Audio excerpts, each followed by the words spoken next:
transforming speakers, most welcome guests. It's truly my pleasure to introduce Bryson Sask. Those of us who've gotten to know Bryson over the last couple months know a little bit about him. We know he is mature beyond his years. It's been absolutely wonderful to listen to him. He has been a lifelong resident of Surrey and a graduate of Outlier University in entrepreneurial studies, which has transformed his professional life. He is very much an entrepreneur, run a couple of businesses, grew up in a family business, which he currently runs, selling and running promotional wear, but he also took on another business, which was decorative glassware, which he recently sold. So that's sort of the technical background stuff of Bryson, but I always like to get the essence of the individual. So I asked him a few other things about stuff that we don't know about him. And it's funny, he says, for a guy who haven't traveled much, but here are a couple places that I've been to: Singapore, Costa Rica, Germany, to name but a few, and he wants to travel a little bit more as part of what's on his current path. Since he sold his business, one of his businesses, he's on a bit of a transforming journey at this moment, assessing what he wants to do with his next phase in life. So I'm sure through us, we can help him on that journey. So I asked him, what are your objectives for this year? He only has a modest 20 goals that he's working towards. None of them big, but they will all add up. So we're looking forward to being part of his path. He says one of the things he wants to relax, perhaps read a little bit more, and I said, watch TV. Most people I know, it's the other way around. I said, don't worry, Bryson, you're not missing much. There's not much on TV. And he wants to make an effort to see other people and meet new friends along the way. I asked, what does he want to be remembered for? And he says, helping as many people make a difference in their life. I think we're going to get a bit of an essence from that shortly. His speech is titled Averages and Outliers. And the objective of his speech is to explain how to be extraordinary and how the little things we do can make us stand out from the masses. So without further ado, I'd like to call up Bryson.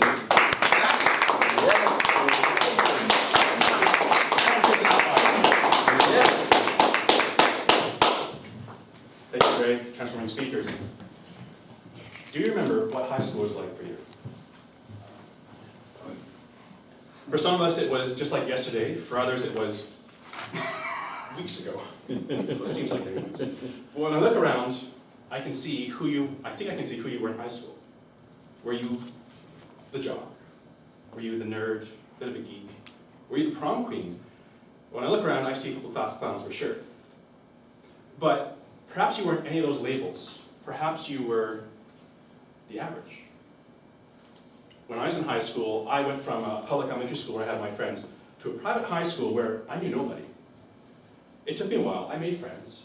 But all I wanted to do in high school, all I wanted to be in high school, was just to fit in.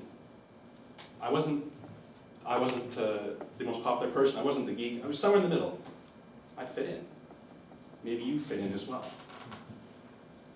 But as time went on, I got out of high school, I matured, and I started to wonder, what is it? What is the average? Am I on the right path? Am I doing the right things? Have you ever thought about this kind of stuff? I started thinking crazy things. Crazy things I started thinking. How much money should I be making? How much debt should I have? Should I have debt? Should I go out and buy a fancy car with debt? How many shoes does the average person really need? I started thinking these crazy things. What was the average? Well, I did a bit more research. And wouldn't it be surprising that it wasn't a US study, there was a Canadian study that came up with this.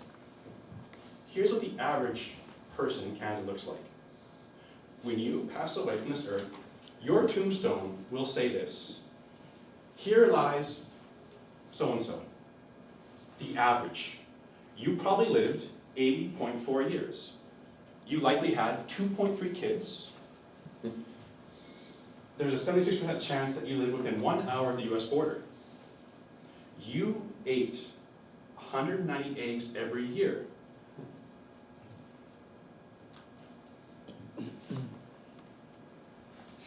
And chances are that you spent a quarter of your life watching TV.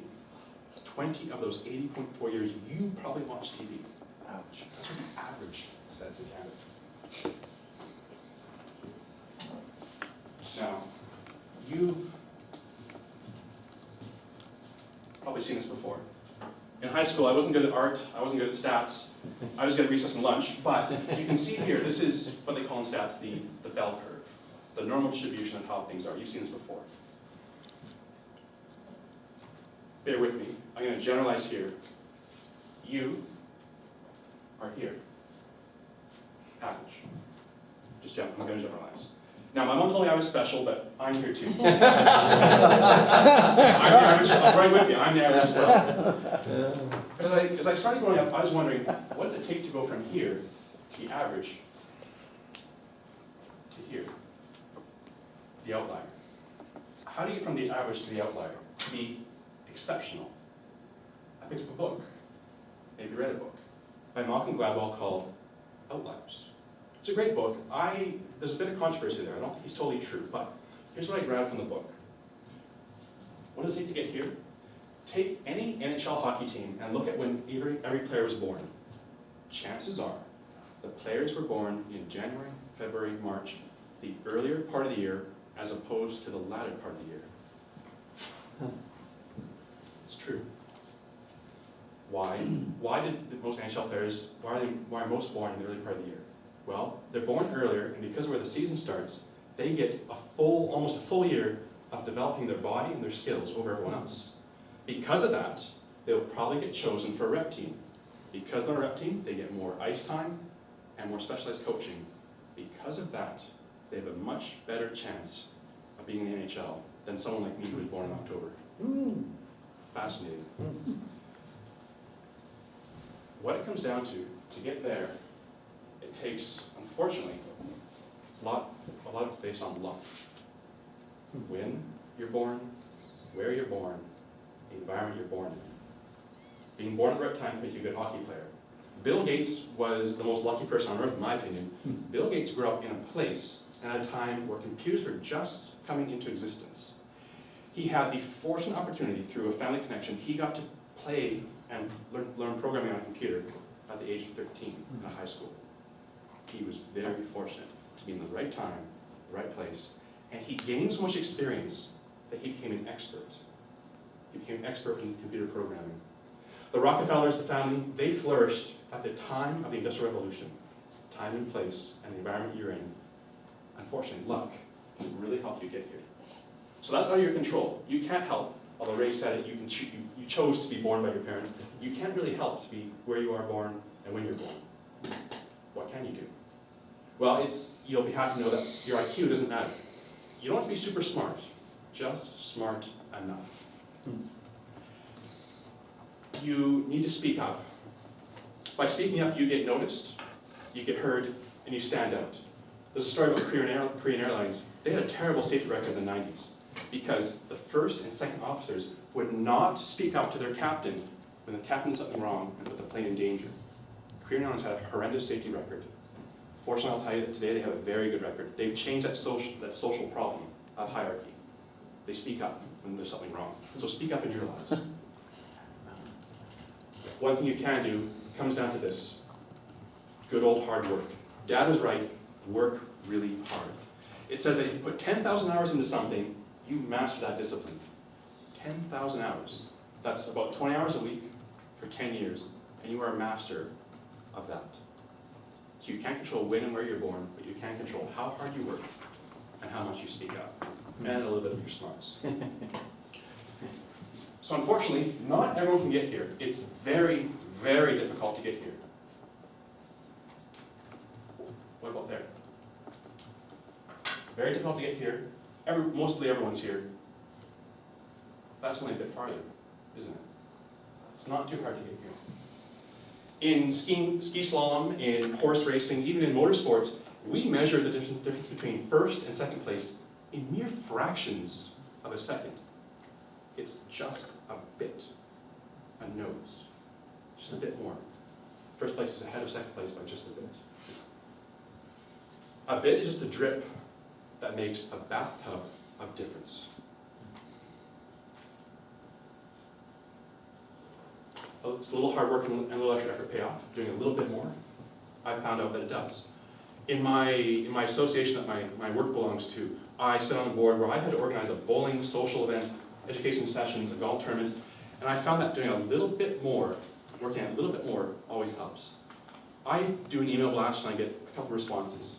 I do some more subsequent email blasts, I get responses every time. The more I hit people, the more they respond. Not to the point where it's annoying, but they respond. If maybe you found this out when we got people to come to our event last week. Did you call someone? Did you personally invite someone? Did you take that extra effort doing a little bit more to reach out to someone and invite them to come to our event? If you did, chances are they probably considered it and perhaps even showed up. In front of you there's a yellow piece of paper. I want you to write a number down. I'll tell you about this in a second. Don't overthink this. Write it down fairly quickly once I say the question. I want you to write down how many push-ups you can do right now. You're not going to share the number. This is private to you. How many push-ups could you do right now? Doesn't matter if it's single digit, double digit, triple digit. This is you. Doesn't matter. Write it down. How many push-ups can you do? Tonight when you go home, grab your wife, your husband, brother, sister, friend, whoever. You might feel a little embarrassed. Give them a piece of paper, and you're going to do push-ups. But here's the thing. They're going to push you. And whatever number you wrote down, add a bit more to it. About 20% perhaps. If you said you can do 10, you're doing 12. If you did 30, you're doing about 35, 37, somewhere there. Push yourself a little bit farther and have that person push you. Think of it a bit more like the dessert that comes after you had a full meal at Thanksgiving. You're full, you're absolutely full, and when the dessert comes around, you say to yourself, I'll have a bit more. Because there's always room for dessert. I'm good at that. Look at you.